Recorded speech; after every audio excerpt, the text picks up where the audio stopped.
Master, what a surprise.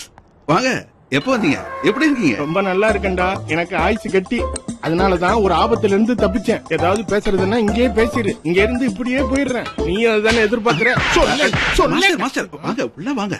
டேய் ஆனந்த், இவன் என் பேராண்டி பிரசாத். உன்கிட்ட சொல்லாம உள்ள கூட்டிட்டு வந்தா நீ அழுதுருவ. அதனாலதான் இங்கேயே சொல்றேன்.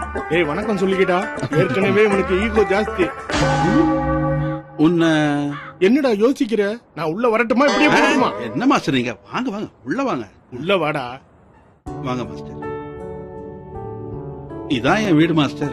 நல்லா இருக்குதுடா. உன்னதா இருந்தா என்ன, என்னதா இருந்தாலும் என்னால என்ன பாக்கவா முடியும்? இங்க உட்காரு. ஐயோ ஐயோ மாஸ்டர், எழுந்துருங்க எழுந்துருங்க. பரவாயில்லடா, இங்கேயே உட்காந்துக்கிறேன். உன் சோபா அழுக்காயிரும். நீங்க முதல்ல எழுந்துருங்க. அதெல்லாம் ஒண்ணு அழுக்காகாது. நீங்க வாங்க. இங்கதான் உட்காருங்க. அப்படி நாம 2 பேரும் போனதும் வீட்டை சுத்தமா கழுவிடுவாங்க, தீட்டு கழியறதுக்காக. என்ன மாஸ்டர், நீங்க இன்னும் மாறவே இல்ல. தம்பி உட்காருப்பா, உட்காரு. அமராவதி, மாஸ்டர் வந்திருக்காரு, டீ கொண்டு வா. பாத்தியா, நான் சொன்னேன்ல, நமக்கெல்லாம் டீ காபி தான் கொடுப்பாங்க.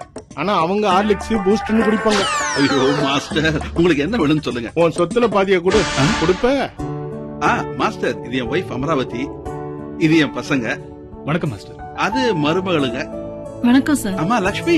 ஆமா,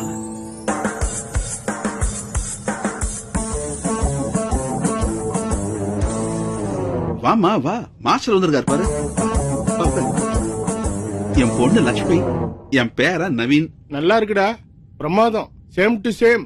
எனக்கும் இப்படிதான் பெரிய ஃபேமிலி. மொத்தமும் போயிடுச்சு. இவன் ஒருத்தன் தான் பாக்கி. இந்தா. மாஸ்டர் மாஸ்டர், தலைமையில வச்சுட்டீங்க. அப்புறம் நான் எதுக்காக வந்தேன்னா, இந்த பையலுக்கு ஏதோ பாஸ்போர்ட் வேணுமா, அதுக்காக ஒரு வாரம் இங்க தங்குவான். ஆனா நான் இருக்க மாட்டேன்ப்பா. நீங்க இருக்கேன்னு சொன்னாலும் யாரு வச்சுக்குவாங்க? நீ வச்சுக்க மாட்டேன்னு எனக்கு தெரியும். அப்படிலாம் ஒண்ணும் இல்ல. நான் இருக்க மாட்டேன். தேவைப்பட்டா என் பேராண்டி ஒரு 2 நாள் இருப்பான். உனக்கு ஒன்னும் பிரச்சனை இல்லையே. 4 கிலோ அரிசி, 4 வெங்காயம், பச்சை மிளகா வச்சு சாப்பிட்டுக்கிடுவான். கிச்சனை மட்டும் காட்டு, அவனே சமைச்சு சாப்பிட்டு. நீங்க இப்படி சொல்றது எனக்கு வருத்தமா இருக்கு. வந்ததுல இருந்து ஒரு வார்த்தையாவது பேசினானா? அந்த அளவுக்கு அமைதியானவன். வந்ததுல நீங்களே பேசிக்கிட்டு இருந்தா அவன் எங்க இருந்து பேசுறது? என்ன சொன்ன? ஒண்ணு இல்ல, தாத்தாவை ஜாக்கிரதையா பஸ் ஏத்தி விட்டு வந்திருப்பா. நீ இங்க இருக்க, குரல் அங்க இருந்து வருது. இவனா ஒரிஜினல் பேரன்? அறிவில்ல உங்களுக்கு?